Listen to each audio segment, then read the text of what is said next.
कांग्रेस की जो शुरू से नीति रही है मेरे ख्याल में, जहाँ तक मैं समझता हूँ, कि कश्मीर वालों को नाराज नहीं करना। हालांकि वोट मिले नहीं मिले, वोट मिले या ना वहां से मिले नहीं मिले, कश्मीर वालों को कभी नाराज कर ही नहीं सकते ये लोग, क्योंकि अगर कश्मीर वालों को नाराज कर दिया तो कहीं इनको उस समय लगता था कि कहीं ये विद्रोह ना कर दें। और जम्मू के नेताओं को इन्होंने कभी कॉन्फिडेंस में लिया ही नहीं। आप देखिए कांग्रेस की दुर्दशा क्यों हुई, कांग्रेस की दुर्दशा क्यों हुई, इसी कारण हुई है जो आपने कहा। एक तो अलायंस वहां पे सोच कर किया जाता, और आज भी वहीं पे वो तय करेंगे, जम्मू के नेता तय नहीं करेंगे। तो उनकी तो हालत ये है कि जो जम्मू डिवीजन के जो नेता हैं इन पार्टियों के, वो तो जम्मू की बात कर ही नहीं सकते। जम्मू के मुद्दों पर ना तो वो विरोध प्रदर्शन कर सकते हैं, कोई कश्मीर से अगर एंटी जम्मू बयान आ जाता है ना वो उसके ऊपर कोई अपना रिएक्शन दिखा सकते हैं। वो नमस्कार, मैं हूँ सुरिंदर शर्मा और मेरे साथ मेरे दोस्त, मेरे सहयोगी ललित खजूरिया जी हैं। आप जानते हैं जम्मू कश्मीर में चुनावी बिगुल बज चुका है। तमाम जो राजनीतिक दल हैं वो अपनी अपनी पार्टियों और अपनी पार्टियों के नेताओं की जीत को सुनिश्चित करने के लिए एड़ी चोटी का जोर लगाने में जुट गए हैं।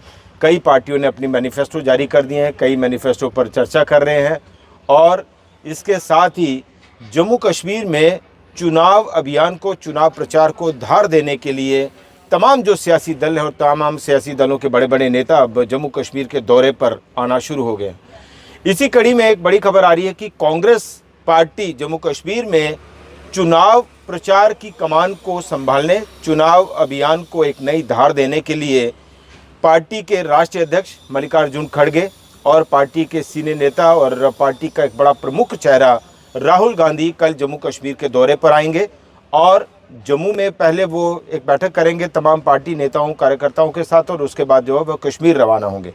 ये भी माना जा रहा है कि ये दौरा न सिर्फ कांग्रेस को धार देने के लिए, कांग्रेस को मजबूत करने के लिए है, बल्कि जम्मू कश्मीर में गठबंधन के नए विकल्प क्या हो सकते हैं या कांग्रेस के साथ नेशनल कॉन्फ्रेंस का गठबंधन, उसके विकल्प तलाश करने के लिए भी इस दौरे को बड़े महत्वपूर्ण तरीके से देखा जा रहा है। इसी पर आज हम दोनों चर्चा करेंगे कि मुद्दे क्या रहने वाले हैं और ये जो नए घटनाक्रम हो रहे हैं उसका सियासी फायदा क्या कांग्रेस उठा पाएगी। खजूरी साहब, अभी मल्लिकार्जुन खड़गे, राहुल गांधी जम्मू कश्मीर के दौरे पर आएंगे, लेकिन सबसे स्टार प्रचारक हैं, लेकिन सबसे बड़ी बात यह है कि एक जो बदलाव किया गया इस मौके पर, वकार रसूल वानी को उतारकर तारिक अमीद करा को कमान दी गई। दूसरी पार्टी जो है एनसी, उन्होंने अपना मैनिफेस्टो तैयार कर दिया। भारतीय जनता पार्टी ये मंथन कर रही है किसको टिकट देनी है, किसे नहीं देनी है, और ये स्वागत खेल रही है। स्वागत ये है कि वकार रसूल को अभी 1.5-2 साल भी नहीं हुआ था बने हुए, और तुरंत चेंज कर दिया। चेंज कब किया? जब आपके विधानसभा चुनाव का ऐलान हो गया। ऐलान होने के बाद वो बड़ी महत्वपूर्ण बात है। और किसे लाया? कश्मीर के किसी नेता को, तारिक अमीद, पीडीपी के नेता, कांग्रेस के भी ओरिजिनल नहीं थे। ठीक है। सवाल ये है कि आपका इस समय क्या होता है कि आपको अपनी गुटबाजी से बचाना पार्टी को, ताकि एकजुट होकर। बड़े लीडर क्यों आते हैं? इसीलिए आते हैं कि गुटबाजी को खत्म करना है हमें में होता है। क्योंकि देखिए, अगर आप भी एक पद है, मेरे पास भी पद है, कहीं ना कहीं मन मुटाव, थोड़ा सा पावर का पावर स्नैचिंग होती है, थोड़ा सा ये है कि ये मेरा गुट हो जाते हैं, लेकिन उसको कवर करने के लिए बड़े बड़े नेता आते हैं। यहाँ पर तो आपने चुनावों से पहले गुटबाजी शुरू कर दी, और गुटबाजी भी कोई छोटी मोटी नहीं है। सुलवानी का बयान तो देखा आपने, उन्होंने कहा कि उस पार के नेता जो है इस पार के नेताओं को डाइजेस्ट नहीं करते। सिर्फ वो उनके नजर में मुस्लिम सिर्फ दो ही हैं, एक पहाड़ी और एक गुज्जर बकरवाल, वही कहते, तीसरे को इनको दिखते ही नहीं है। तो आप देखिए आप कितनी गुटबाजी, और एन मौके पर आपने मतलब वकार रसूल को आपने टाइम कितना दिया काम करने के लिए, कितना टाइम दिया? ये भी हम देख रहे थे कि कांग्रेस जो है वो एक मिनट सर, मैं थोड़ा पुराना मानम, हाँ मैं बता दूं अपने दर्शकों को, बता दूं सर, अभी सुन लीजिएगा। खैर पहले नाम को तो मैं इतना जानता नहीं हूँ।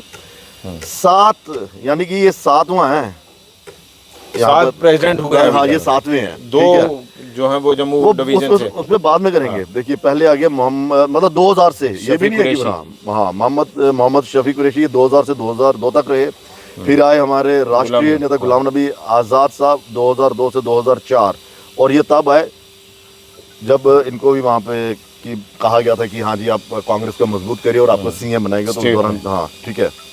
फिर आए इसके बाद पीरजादा मोहम्मद सैयद, 2004 2004 से 2008 तक। फिर आए सैफुद्दीन सैफुद्दीन सोज 2008 से 2015।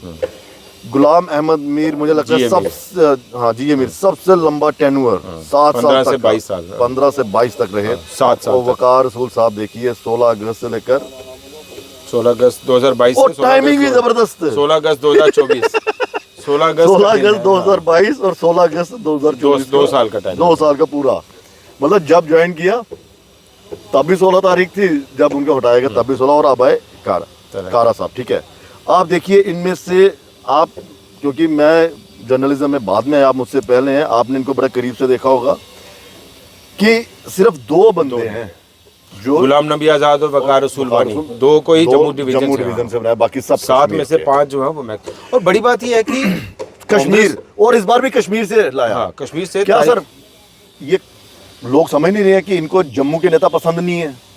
नहीं, एक चीज और है कि कांग्रेस का जो अब तक जो वोट शेयर है या सीटें हैं वो तो जम्मू से ही मिलती रही हैं इनको, जम्मू डिवीजन से ही मिलती हैं, लेकिन प्रेसिडेंट जो है वो कश्मीर से ही होगा। तो ये कहीं ना कहीं अब हमें लगता है कि अब एक एज तो है जम्मू और कश्मीर के बीच में, एक पॉलिटिकल गैप और पॉलिटिक्स, इशू ऑफ पॉलिटिक्स तो है भाई। कश्मीर वाला जम्मू की बात नहीं करता, जम्मू वाला कश्मीर की बात नहीं करता। देखिए कांग्रेस में तो देखिए कांग्रेस की जो शुरू से नीति रही है मेरे ख्याल में, जहाँ तक मैं समझता हूँ, कि कश्मीर वालों को नाराज नहीं करना।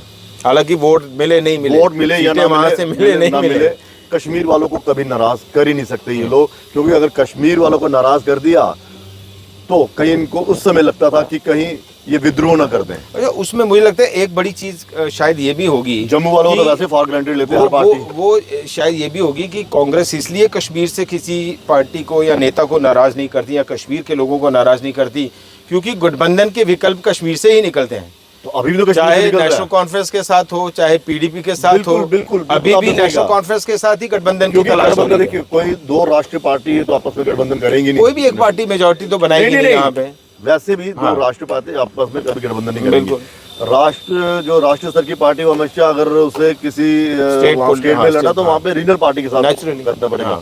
तो आपने बिल्कुल सही कहा कि इनको यही डर था कि हमने एनसी के साथ चुनाव लड़ना है या पीडीपी के साथ चुनाव लड़ना है, और अगर अध्यक्ष हमने वहाँ पे कर दिया, क्योंकि वो कश्मीरी बोलने वाले सब के सब, और लैंग्वेज का भी बड़ा जबरदस्त वो है। हालांकि इन्होंने जो 2 लाए ये कश्मीरी जानते थे, लेकिन क्योंकि ये डोडा किश्तवाड़ वही किया ना, डाइजेस्ट नहीं हो पाए। और जम्मू के नेताओं को इन्होंने कभी कॉन्फिडेंस में लिया ही नहीं। आप देखिए कांग्रेस की दुर्दशा क्यों हुई, कांग्रेस की दुर्दशा क्यों हुई, इसी कारण हुई है जो आपने कहा। एक तो अलायंस वहां पे सोच कर किया जाता, और आज भी वहीं पे वो तय करेंगे। जम्मू के नेता तय नहीं करेंगे कि हमें अलायंस करना है कि नहीं करना है, वो नेता तय करेंगे। और दूसरा ये देखिए सर, आपने भी जब इलेक्शन कवर की है, कई पॉलिटिकल पार्टी के साथ आपकी भी बात होती है, तो आप सोचिए हम 2000 की बात करेंगे, उससे पहले नहीं जाएंगे। 2000 की मंगत राम शर्मा जम्मू कश्मीर के जबरदस्त कांग्रेस के नेता, डिप्टी सीएम रह चुके हैं। मदन लाल शर्मा हुए, श्यामलाल शर्मा हुए, बहुत सारे, ताराचंद हुए, तो श्यामलाल शर्मा जी, मदन लाल शर्मा जी एमपी रहे, विधायक रहे। आप श्यामलाल शर्मा मिनिस्टर रहे, बिल्कुल। आप श्यामलाल शर्मा जी को देखिए, यहाँ पर मंत्री रहे। श्यामलाल शर्मा जी ने तो साफ कहा था कि कांग्रेस में जो आपसे बात हो रही थी कि कौन कहां तक जाएगा, मैक्सिमम मेरे लिए ऑप्शन क्या है आगे तक जाने की, वाइस प्रेसिडेंट या वर्किंग प्रेसिडेंट। अभी जैसा 2 लॉलीपॉप दे दिए ताराचंद और कितने बड़े जबरदस्त वर्किंग प्रेसिडेंट बगावत करके चले गए। पीडीपी से आए हुए नेता जो है वो उनको कमांड करेंगे। तारिक अमीन का मेरे एक आपसे सवाल है, क्या कांग्रेस जो है या फिर जो एक राजनीति चली आ रही जम्मू कश्मीर में कि ये सब के सब कश्मीर के आगे नतमस्तक हो जाते हैं? भारतीय जनता पार्टी भी तो नतमस्तक हो गई यहाँ के चुनावों में, क्या संसदीय चुनावों में भी पीडीपी के साथ गठबंधन हुआ। अभी भी शायद जो है वो बीजेपी दोबारा से नेशनल कॉन्फ्रेंस के साथ ही विकल्प तलाश कर रही है। हो ना हो, लेकिन कह रहे हैं कि हम कश्मीर में अपने इतने नुमाइंदे नहीं उतारेंगे, जो इंडिपेंडेंट होगा उनके साथ करेंगे, जो हमारे विचार का होगा। आपको क्या लगता है कि कश्मीर फिर मतलब आ जाके कश्मीर होगा तो जम्मू कहाँ जाएगा? फिर जम्मू के नेता कर जाएंगे किसी भी पार्टी की। आप एनसी की देख लीजिए, कहाँ जम्मू के नेता? वो बात सही है। में देख लीजिए, नेशनल कॉन्फ्रेंस या पीडीपी 2 दलों की हम बात करें तो उनका तो मेजर स्टेक जो है वो कश्मीर में ही है। तो उनकी तो हालत ये है कि जो जम्मू डिवीज़न के जो नेता हैं इन पार्टियों के, वो तो जम्मू की बात कर ही नहीं सकते। जम्मू के मुद्दों पर ना तो वो विरोध प्रदर्शन कर सकते हैं, कोई कश्मीर से अगर एंटी जम्मू बयान आ जाता है ना वो उसके ऊपर कोई अपना एक्शन रिएक्शन दिखा सकते हैं, वो तो उनकी मजबूरी है।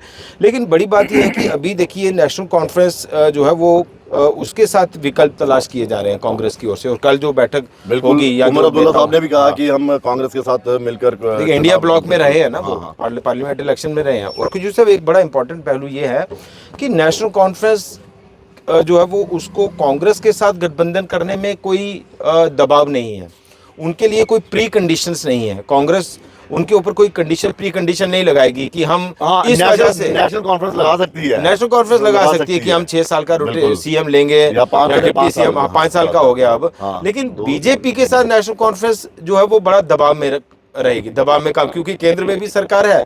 दूसरा ये कि पीडीपी और बीजेपी का जो गठबंधन रहा तो वो भी एक बड़ा डर है कि ये पता नहीं कब हमें सरकार गिरा दें।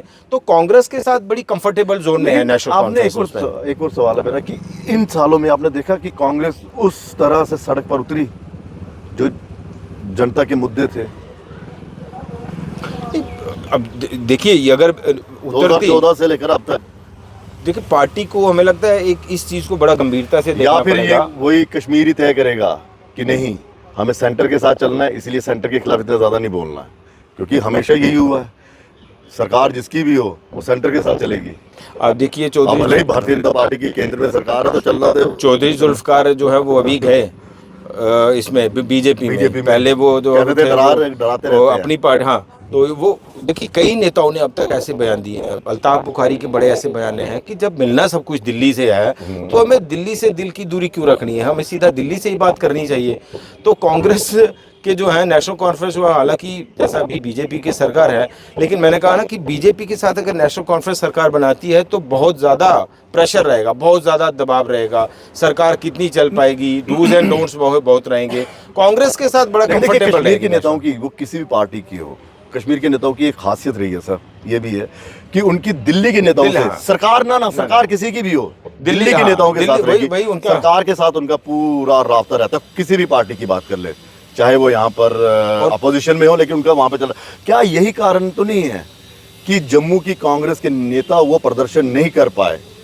अगर इतनी अराजकता है यहाँ पर फैली हुई भारतीय जनता पार्टी के केंद्र शासित प्रदेश में, या फिर उससे पहले पीडीपी और पीडीपी और बीजेपी की सरकार थी, तो वो विश्वास नहीं जिता पाए।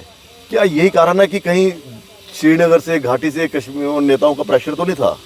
देखिए वो तो रहता ही है, क्योंकि जैसा अब कश्मीर की जो पॉलिटिकल पार्टी है ना, वो अपने अवाम को ये भी समझाने में कामयाब हो जाती है कि भाई हमें दिल्ली को नाराज़ नहीं करना, चाहे किसी की भी सरकार रही हो। और जम्मू वाले नेता तो जैसा मैंने कहा ना कि मुद्दों पर तो बात ही नहीं करते। मुझे याद है अब तक 2008 की एजिटेशन जब हुई तो पहली बार मतलब कश्मीर का क्या रिएक्शन था उस एजिटेशन पर, तो मैंने टेलीफोनिकली 4-5 नेताओं के कश्मीर से फ़ोनो लिए।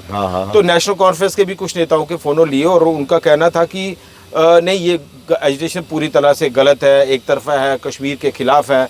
तो जम्मू के जो नेशनल कॉन्फ्रेंस के नेता थे, मैंने बाद में प्रोग्राम खत्म करके मैं बाहर आया तो 10-12 लोगों की कॉल आई थी। वो कहते हैं भाई क्यों हमारे घर में पत्थर मरवाओगे आप, क्योंकि कश्मीर के नेता तो बोलेंगे कि जम्मू की एजिटेशन गलत है। तो इनकी वो स्थिति है, ये नहीं बोल पाते, मतलब कोई भी पार्टी नहीं बोल नहीं बोल। और दूसरा आपको लगता है कि ये जो मेन्यू अभी ये जो स्वागत खेल रहे हैं और प्रेसिडेंट इन्होंने चेंज कर लिया है, कहीं ये इशारा वॉक ओवर की तरफ तो नहीं है कि हाँ जी हम इतने ज़बरदस्त नेता तो हैं नहीं है और भाजपा के लिए खुला रास्ता तो नहीं है? देखिए ऐसा नहीं, क्योंकि नेशनल कॉन्फ्रेंस और बीजेपी में कोई समझौता नहीं हो सकता। जहाँ तक कांग्रेस के नेता, कांग्रेस और बीजेपी में तो कोई समझौता नहीं हो सकता कि हम से पैसे दे दें। जैसे जो है वो कश्मीर के नेताओं को इस बार पार्लियामेंट इलेक्शन के लिए कुछ पार्टियों को से पैसे दिया बीजेपी ने कि आप खड़े हो जाइए, उन्होंने इनको दिया। लेकिन बीजेपी और कांग्रेस के बीच में ऐसी स्थिति नहीं हो सकती। और दूसरा ये है कि मैं इस बार जो पार्लियामेंट इलेक्शन हुआ, पार्लियामेंट इलेक्शन में कांग्रेस का जो वोट शेयर बढ़ा है, एवरेज आप देखिए पिछले काफ़ी चुनाव की 12 से 15 के बीच में कांग्रेस जो है वो मैनेज कर लेती है। और इस बार चूंकि पार्लियामेंट इलेक्शन में वोट शेयर बढ़ा है, हालांकि दोनों नेता हार गए, लेकिन उसके बाद जो है वो कांग्रेस हमें लगता है थोड़ा गेन करेगी। और कांग्रेस डिपेंड करता है कि कांग्रेस और बीजेपी दोनों का नंबर कितना रहता है और उसके साथ कोलिशन जो है वो बनने के चांसेस होंगे। अगर अगर बराबर बराबर रहता है 15 से 18 के बीच में कांग्रेस और 15 से 18 के बीच में बीजेपी, तो नेशनल कॉन्फ्रेंस कांग्रेस के साथ या फिर जाना या बेहतर फिर सर ऐसा समझेगी। होगा कि कांग्रेस का मैनिफेस्टो जो है उसका भी इंतजार करना पड़ेगा। एनसी ने तो कह दिया 370 और 35 को हम फिर से इस पर चर्चा करेंगे। देखिए और कुछ कांग्रेस- मुद्दे हो सकते हैं, जैसे जॉब की बात हो, इश्यूज जो है वो तो कॉमन इश्यूज ही हैं, सभी पार्टियां वही उठाती हैं। कांग्रेस जो है वो इस पर ये कह सकती है स्टेटहुड, हमने रेजोल्यूशन भी पास किया, ये किया वो किया, तो वो सारे मुद्दे तो वही होंगे, लेकिन उन मुद्दों के ऊपर लोगों का जन समर्थन कितना आप ले पाएंगे। बीजेपी भी वही बात करेगी, हम ये करेंगे वो करेंगे। आप देखिए रिजर्वेशन वाला इशू है, एससी स्टेटस वाला इशू है, एज रिलैक्सेशन वाला। जो आपका डेली वेजर का इशू है, एज रिलैक्सेशन का इशू है, रिक्रूटमेंट स्मार्ट स्कैम्स मीटर। का इशूज है, स्मार्ट मीटर का इशू है। तो कांग्रेस जो है वो वही बात है कि कांग्रेस ने थोड़ा अपना प्रेजेंस दिखाने की कोशिश की है, लेकिन एक बड़ा जन आंदोलन कहीं बना पाई कांग्रेस वैसा भी नहीं है।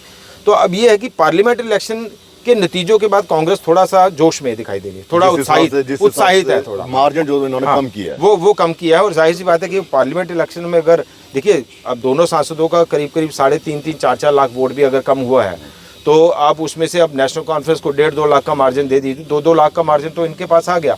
तो उस हिसाब से एक सीधा गणित अगर देखें हम, तो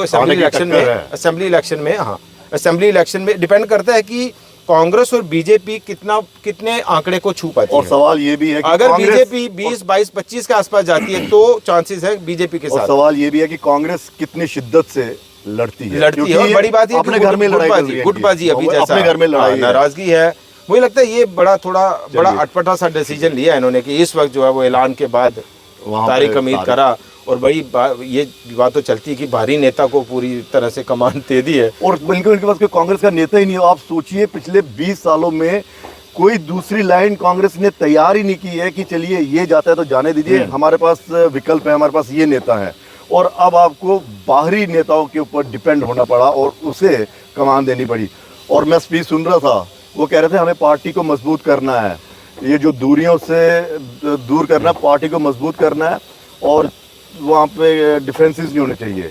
जबकि ये खुद अपनी पार्टी में तोड़ फोड़ करके पीडीपी में तोड़ फोड़ करके आ गए। पीडीपी को तो ये चीजें कहीं ना कहीं मैटर तो करेंगी ये आदना कांग्रेस के दूधरी लिए। राखी करने तक उसी रखे है बिल्ली।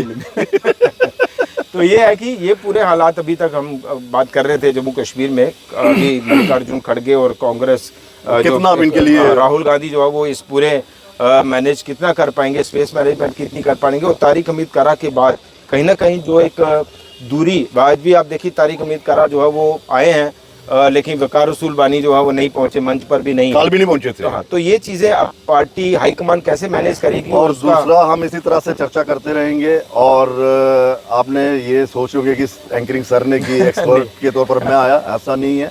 क्यों? क्योंकि अनुभव इनको ज्यादा है। दोनों का वो है, मैंने सर को शुरू अनुभव में ज्यादा कहा है। कि मेरे सहयोग बिल्कुल नहीं वो नहीं। और दूसरा ये है कि जब मैं सवाल करूंगा तो ये बेहतर जवाब दे पाएंगे, तो इसलिए ये डिस्कशन इस तरह से चलती रहेंगी। चलो।